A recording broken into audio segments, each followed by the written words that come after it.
Olá, mais uma vez aqui, trazendo o estudo da Palavra de Deus, à nossa igreja, você que está aí nos ouvindo. E esse é o nosso quarto gigante da alma. E hoje eu vou falar sobre depressão. Recapitulando, falei sobre o primeiro gigante, que foi o medo, o segundo, que foi a ira, o terceiro, a solidão, e esse, a depressão. O assunto sobre depressão vai ser dividido em duas partes. Primeiro, vamos estudar como acontece a depressão, como vem a depressão. E no segundo estudo, na próxima semana, como se supera, então, a depressão. Nós vamos olhar para a vida de um personagem, talvez um dos personagens mais eufóricos e vitoriosos da palavra de Deus. Vamos falar sobre Elias, que, embora fosse um personagem de muito entusiasmo ministerial, um dia também mergulhou numa das maiores crises de depressão que um homem mergulhou em toda a Bíblia. Então nós vamos falar um pouquinho sobre isso nessa oportunidade. O texto base é o texto de 1 Reis, primeiro livro dos Reis, capítulo 19. Estarei lendo aqui a partir do verso 5, para dar então início ao nosso estudo nessa noite. Diz assim a palavra do Senhor, primeiro livro dos Reis, 19, verso 5. Ora, Acabe fez saber a Jezabel tudo que Elias havia feito, e como matara a espada todos os profetas. Então, Jezabel mandou um mensageiro a Elias a dizer-lhe: assim me façam os deuses, e outro tanto, se até amanhã, a estas horas, eu não fizer a tua vida como a de um deles. Elias teve medo e correu para salvar a sua vida. Quando chegou a Berseba, que pertence a Judá, deixou ali o seu moço. Ele mesmo, porém, foi ao deserto, caminho de um dia. Chegou, assentou-se debaixo de um zimbro e pediu para si a morte, dizendo: já basta, ó Senhor, toma agora a minha vida, pois não sou melhor do que os meus pais. E deitando-se, dormiu debaixo do zimbro. Até aqui é o texto que nós temos por base para o nosso estudo de hoje. Queridos, uma história que parece não fazer muito sentido, né? Porque Elias teve medo de morrer, ele foi ameaçado de morte, ele teve medo de morrer e fugiu da morte e depois pediu a morte, né? Eu digo sem sentido porque se ele quisesse mesmo morrer, bastava ficar aonde queria e morreria. Mas não era isso. É um estado de perturbação, um estado emocional que ele estava naquele momento. Jezabel mandou um recado para ele. O nosso texto no português talvez não capta a sutileza da linguagem hebraica. O texto é como se fosse acompanhado de um gesto. Então, quando ela diz assim, amanhã me façam os deuses, né? É como se eu não fizer assim contigo. Então, é como se eu não pegasse, como se ela pegasse Elias e enforcasse Elias. Então, amanhã me façam os deuses se eu não fizer assim, como se pegasse pelo pescoço. Se amanhã eu não matar, se eu não te matar, que esses deuses a quem me sirvo me matem. É basicamente o que falou Jezabel. Elias recebe esse recado e então tem medo e foge da morte naquele momento. Como eu falei, algo meio sem sentido, mas a verdade é que Elias entrou numa profunda depressão. E a depressão causa isso. a depressão causa numa pessoa um desespero muito grande, ao ponto de falar como ele falou, ao ponto de pedir a própria morte. A depressão leva uma pessoa a entregar os seus pontos, a entregar por completo e não desejar mais nada. Elias demonstra ali, com aquele gesto todo, com a sua fala, que estava esgotado, que não aguentava mais a vida, o ritmo da sua vida até então. Então,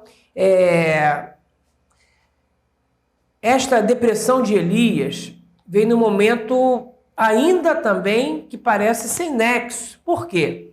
Quando nós reportamos e relembramos a história,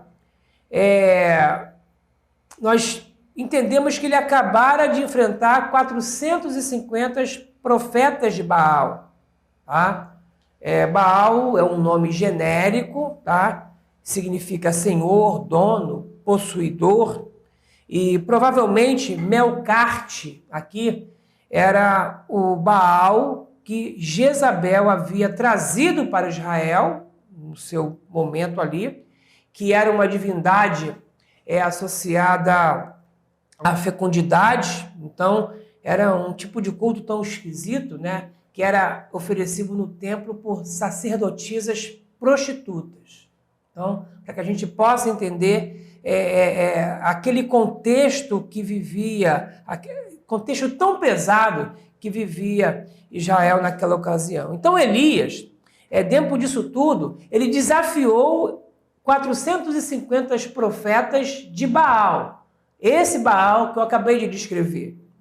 E aí, para desafiar, ele despejou ali 120 litros de água em cima de um animal e pede então para que caia fogo do céu. O fogo cai, consome tudo aquilo. Os profetas de Baal ficavam ali pulando, gritando, né? se retalhando durante horas e não acontece nada. Mas quando Elias pede fogo do céu, vem fogo do céu e consome então aquele altar ali. E é uma vitória estrondosa do ponto de vista espiritual, né? Mas por que é um contrassenso? Depois de uma vitória tão grande, depois de uma batalha tão difícil, Elias mergulha numa crise de depressão. Exatamente isso. Para que a gente entenda alguns termos técnicos, a depressão ela não é um desânimo, não é um cansaço. Elias não estava cansado, Elias não estava apenas desanimado, né? Porque desânimo, você pode estar desanimado numa área da sua vida. A pessoa pode estar muito desanimada, às vezes, com o seu trabalho, né? Pode estar desanimada com o seu casamento, por exemplo, mas pode estar animada com outras coisas. Às vezes as coisas não estão boas em casa e dá um desânimo, mas você tem ânimo para trabalhar. Não, depressão não é desânimo. Não é você desanimado com uma área da vida, é você desanimado com a vida toda. Tá? É entrega literalmente dos pontos. Ou seja, em todas as áreas acabam sendo afetadas por aquele momento de dificuldade. Então não se tem vontade de se envolver em nenhuma atividade, nem de comer. No episódio de Elias, ele não tem vontade nem de comer, né? Uma apatia, um abatimento físico e mental que toma conta da pessoa, e foi assim que ocorreu com o nosso personagem de hoje, tá? E quando é muito aguda, a pessoa tem vontade de morrer, como nós vemos aqui. Então, como vem, que é o nosso primeiro tema do estudo de hoje? Como chega a depressão? Como vem a depressão? É importante saber uma coisa, é que ela pode vir sobre todos nós, tanto que veio sobre Elias, né? É importante saber que ela não escolhe uma determinada pessoa, não escolhe pessoas, homens ou mulheres, jovens, adultos, até crianças, nos dias de hoje, passam por episódios de depressão, né? Então, no estudo de hoje, eu vou falar como vem, como ela chega, e na próxima semana como se supera. Então vamos lá. Como chega? O que causa a depressão? Vamos voltar aqui para o caso de Elias. No caso de Elias, eu poderia dizer que uma das causas da depressão, olhando para a Bíblia, é o esgotamento físico. Porque é o que nós vemos aqui. Ele, como eu falei, travava uma luta muito dura. Lutou contra os 450 profetas de Baal, né? E isso não durou ali 20 minutos. Foram horas de um desgaste físico e mental, clamando a Deus de fé. Acusações, aqueles homens intentando contra ele, desafiando ele, e ele se colocando numa postura de coragem e crendo que Deus honraria ali a sua fé e a sua vida. Então, embora seja uma batalha espiritual muito bonita, houve um desgaste emocional por trás dessa batalha. Quem já viveu batalhas espirituais sabe que, embora tenhamos vitória, há um desgaste muito grande. Quem já viveu uma batalha espiritual no seu casamento, com o seu filho, embora no final você tenha uma vitória, você sabe que o desgaste, às vezes, é muito grande. Exatamente o que aconteceu com Elias. A depressão de Elias veio inicialmente de um desgaste físico muito grande. Queridos, uma pausa aqui para a nossa reflexão, porque as nossas igrejas zelam muito pela mordomia do corpo. Então, a gente não aceita a pessoa que fuma, que bebe, né? E tantas outras coisas. Mas eu observo que temos hoje pessoas absolutamente indisciplinadas no tocante ao trabalho, ao cuidado físico. As pessoas que não conseguem parar, que não conseguem desligar, né? Os workaholics, aquelas pessoas que trabalham o tempo todo. Eu lembro de uma ocasião que eu estava na praia, né, com a minha família, e eu dava aula no seminário, e encontrei um aluno, né? Aí ele veio todo contente, falou assim: professor, que bom encontrar você aqui, me tira uma dúvida. Eu falei: cara, eu estou na praia com a minha esposa, com a minha família, esquece isso, né? Durante a semana a gente se vê na aula e eu tiro a sua dúvida. Mas ilustro isso pela importância de que você precisa desligar. Você precisa de um momento de lazer, com a sua família principalmente. Você precisa descansar o seu corpo. Você precisa de momentos em que você possa drenar seus pensamentos, atividades físicas, cuidar do seu corpo de uma maneira que você possa não ficar tão rígido com as tarefas que nós temos e são elas realistas. Às vezes até na própria igreja, né? E isso é mordomia, Porque quando nós chegamos a um esgotamento, e às vezes nós não sabemos o porquê, nós estamos ou podemos estar abrindo uma brecha também para a depressão. Às vezes nós nos esforçamos tanto por uma coisa, não temos tempo nem de nos alimentar espiritualmente. E podemos estar abrindo aí uma brecha muito grande para isso. Hoje existe uma doença muito comum, que é a síndrome de burnout, né? Onde literalmente a pessoa queima todo o seu cartucho, a pessoa está esgotada. É como se um palito de fósforo fosse riscado, né? Ele está ali perfeito, mas ele não tem mais funcionamento, porque ele queimou totalmente. Então, cuidado com isso. Nenhum de nós pode viver em constante atividade, sem lazer, sem um momento de ócio, sem curtir a família, sem curtir o seu próprio espaço. Nenhum de nós. Aquele momento que se chega assim, olha, agora terminei, agora eu vou descansar, é o meu momento. Existe sim um momento de desligar. E há pessoas que não conseguem. Eu lido com pessoas, com famílias que reclamam, que os pais nunca tiraram um tempo, nunca tiraram férias. A esposa que reclama que o rival dela é o trabalho, é a pasta do trabalho, é o computador do trabalho. O esposo que reclama que tem outros rivais porque a pessoa não consegue desligar. Cuidado com isso. Lembro-me de Jesus, né? E, gente, não estou depondo quanto o trabalho, quanto a atividade, porque nós conhecemos Jesus e como Jesus trabalhava, né? Mas, por diversas vezes, a Bíblia diz que ele percorria intensamente as cidades e aldeias, curando, ensinando, etc, etc. Mas você vê Jesus descansando, você vê Jesus comendo com pessoas, se confraternizando com pessoas. Tem um texto que ele diz assim, vinde à parte, falando por discípulos, e descansai um pouco. Palavras do Senhor.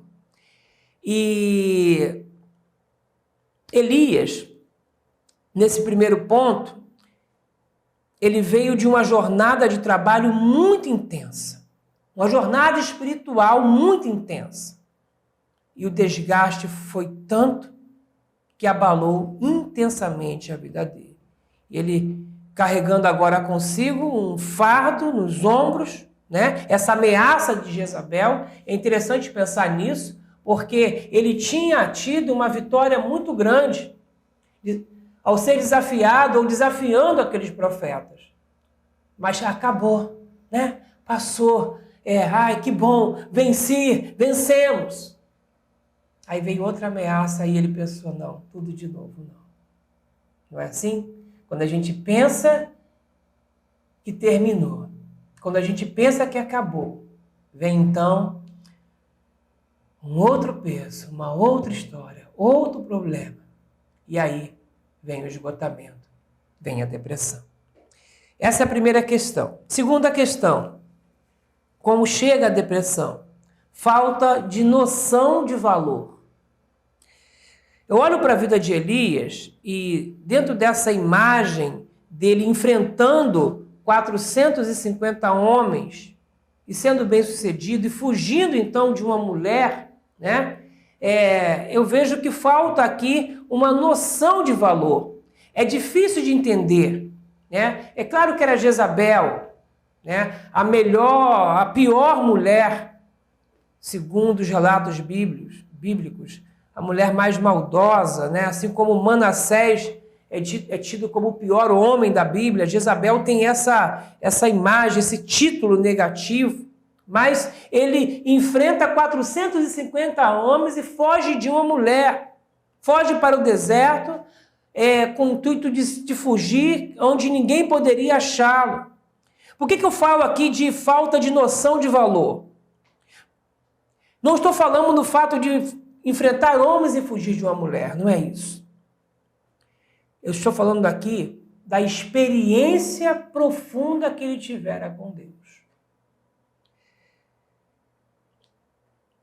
Às vezes nós entramos em depressão porque perdemos essa noção de valor das experiências que temos com Deus. Eu queria que você parasse para pensar, você que é servo de Deus.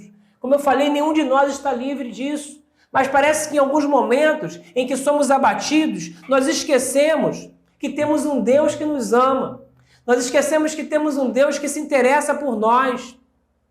Nós esquecemos das lembranças do passado, de como Deus cuidou de nós, dos livramentos que Ele nos deu.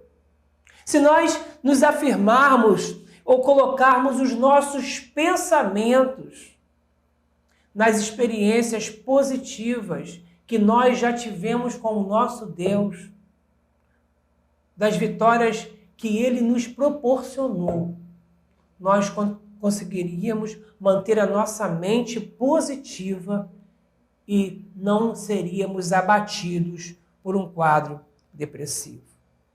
Eu olho para Elias e vejo que Elias esqueceu a grande experiência, a profunda experiência que tivera com Deus. E eu quero dizer para você que o esquecimento de Deus, o esquecimento das vitórias, os esquecimentos de tudo aquilo que Deus já participou e fez na nossa vida, é uma falta de noção de valor. Você já teve a sua experiência com Deus? Você já viveu uma experiência com Deus? Você lembra de como Deus já falou ao seu coração? Você lembra de como Deus já resolveu um problema que parecia insolúvel? Como Ele abriu portas que pareciam fechadas, cerradas? Então, por que você está tão desanimado agora? Tão incrédulo agora? Você talvez tenha, e eu queria que você trouxesse à sua memória agora uma experiência do passado que você achava que não ia sair dela e saiu, tanto que você está aí agora ouvindo essa mensagem, ouvindo essa palavra. Queria que você puxasse na sua mente aquele momento de dificuldade, de maior dificuldade, que você entendia que não seria superada, mas foi superada. Tanto que você agora está aí ouvindo. Ou seja, é na nossa mente que nós temos que trabalhar os valores. Vamos buscar nessas ocasiões pretéritas o cuidado que Deus teve lá atrás, que Ele manifestou na sua vida. Será que o mesmo Deus não pode manifestar os mesmos cuidados daqui para frente?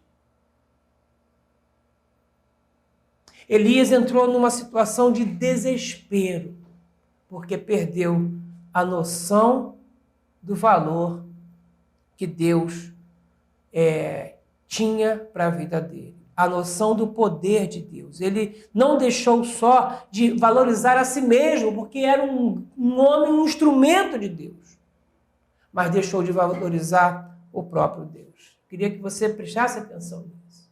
Primeiro, valorizando você.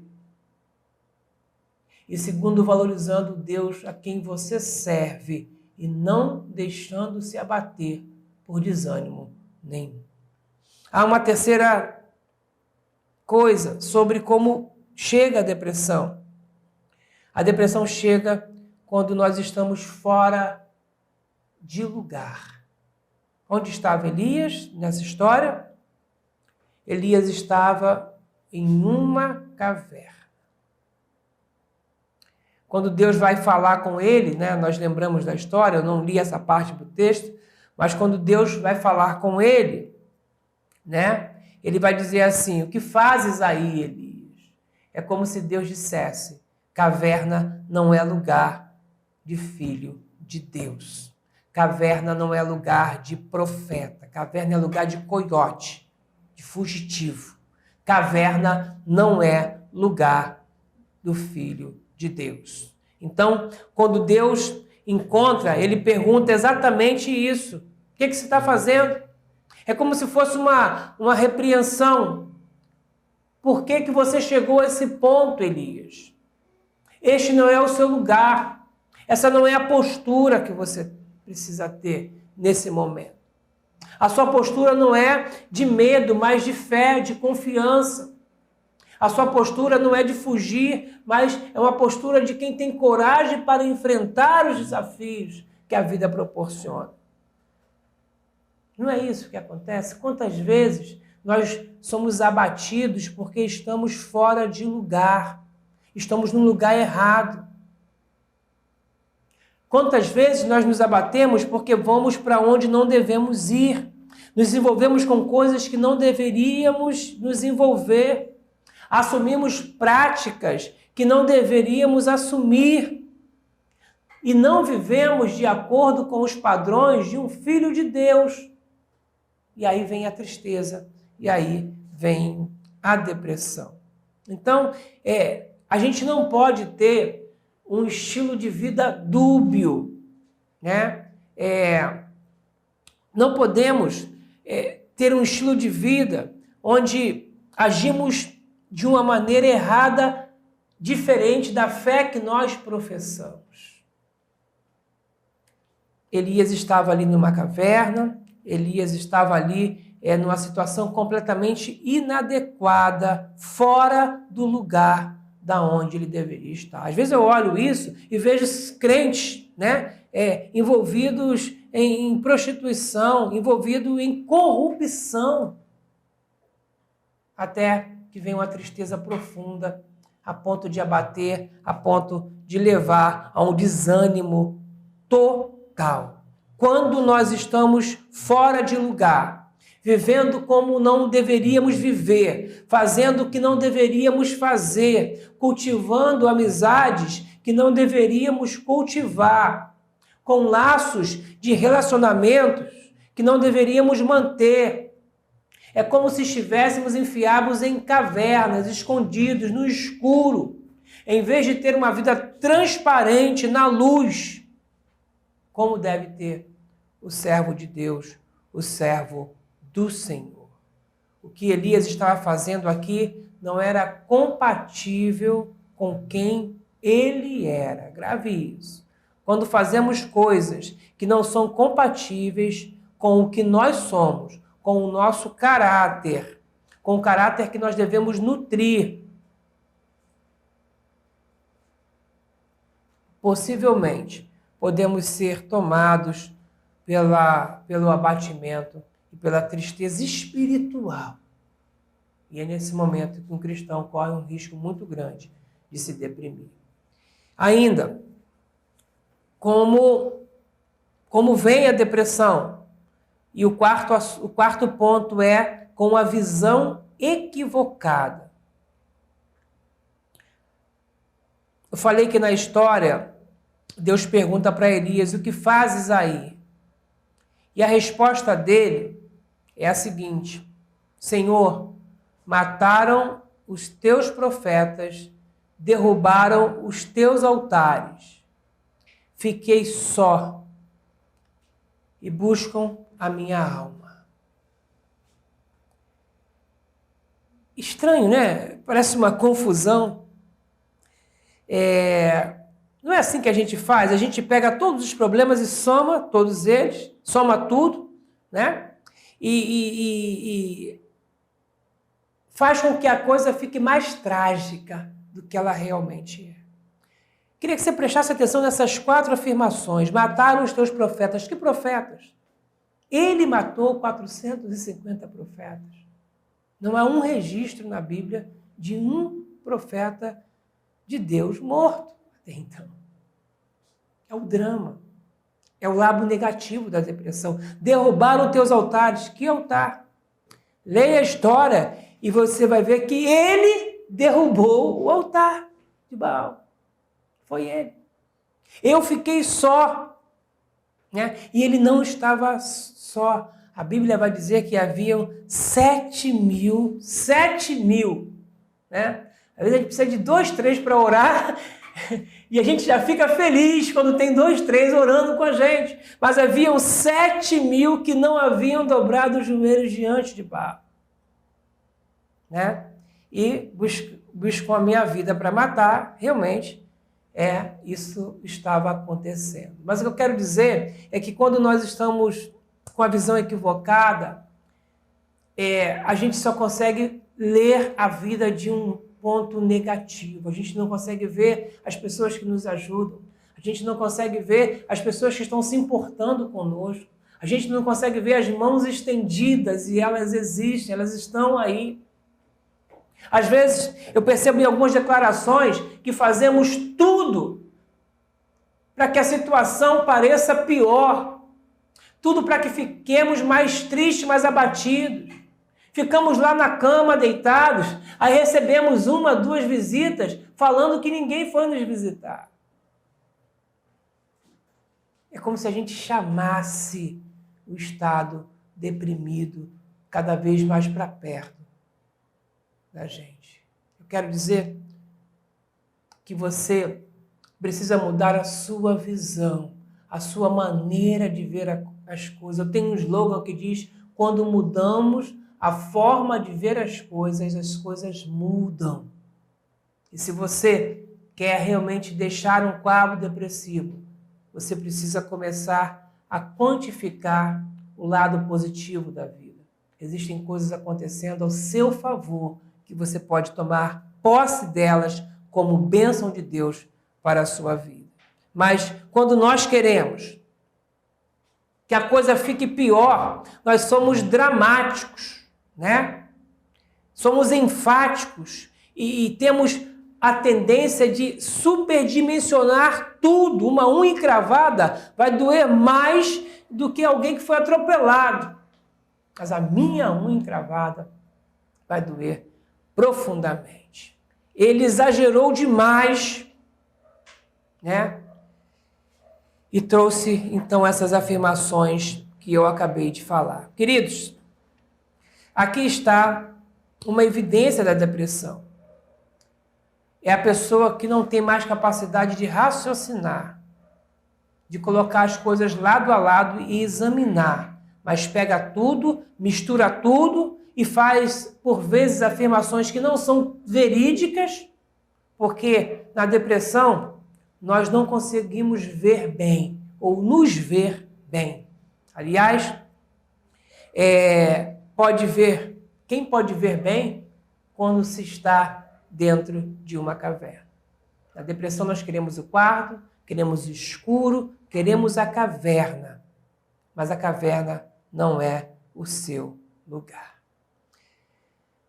São as causas, algumas que eu tirei desse texto, né? Existem outras, mas não é um estudo psicológico, é dentro de um estudo bíblico, tá? E eu quero ficar apenas com Elias, com o que a gente pode captar desse texto aqui onde aparece Elias. Então, vamos ao final do estudo de hoje, porque pode ser que você esteja cansado, esgotamento físico, precisando parar um pouquinho para avaliar a vida. Avaliar as suas atividades. Pode ser que você precise avaliar os seus valores, o seu sistema de valores, né? E viver a maneira como você vive em casa, a maneira como você vive no trabalho. Será que eu não preciso fazer uma avaliação? Será que eu não preciso de um pouco mais de tempo para mim? Cuidar da minha vida física também? Da saúde física familiar? Será que eu não preciso parar um pouquinho? Queria que você pensasse no seu valor pessoal, né? Que importância tem Deus na minha vida? Qual a importância de Deus na minha vida? Né? Das coisas que Deus já realizou na minha vida até aqui. E se eu estou passando um momento difícil, o mesmo Deus que agiu ontem, será que Ele não pode agir hoje? Queria que você parasse para pensar que Deus nunca lhe abandonou, que Deus nunca falhou. E não é nesse momento que Ele iria falhar. Outra coisa, recapitulando o que falamos hoje, será que você está no lugar certo da sua vida? Você hoje, será que você está tendo as funções, um lugar compatível com o seu caráter, um lugar compatível com a sua visão de vida? É para pensar, será que a sua visão de vida não está equivocada? Como eu falei, mataram os teus profetas, derrubaram os seus altares. Será que você não tem feito declarações assim? Existem 2 sujeitos na Bíblia, que eu me lembro até agora, que pediram para morrer. Os 2 do Antigo Testamento. Falei sobre eles aqui. Um deles foi Jonas. Jonas pediu para morrer, né? Porque por rabugice, encrenqueiro, chato, né? Por isso ele pediu para morrer. Mas Elias pediu para morrer porque estava deprimido. E o que eu quero dizer com isso é porque a depressão ela pode vir sobre qualquer pessoa. Veio sobre um profeta, pode vir sobre um pastor, sobre um diácono, sobre qualquer pessoa. Mas ficamos por aqui. Nós vimos como vem a depressão. E na próxima semana, no nosso próximo encontro, finalizando então esse estudo, nós vamos ver como se supera a depressão. Eu vou dar algumas dicas bíblicas, não falando como psicólogo, mas como pastor, porque eu creio no poder de Deus, creio na Bíblia como palavra de Deus e creio que Deus ajuda, Deus intervém sim. Creio no poder da oração para livrar a sua vida da depressão. Conheço o pensamento de Freud e de tantos outros, mas conheço os ensinos de Jesus Cristo e confio muito mais na palavra de Deus e nos ensinos de Jesus Cristo, para que a gente possa vencer as nossas lutas, as nossas dores, as nossas dificuldades. Então, ficamos por aqui com essa experiência de Elias e continuamos na próxima semana, mostrando na experiência de Elias como que podemos sair de um quadro depressivo. Que Deus nos abençoe.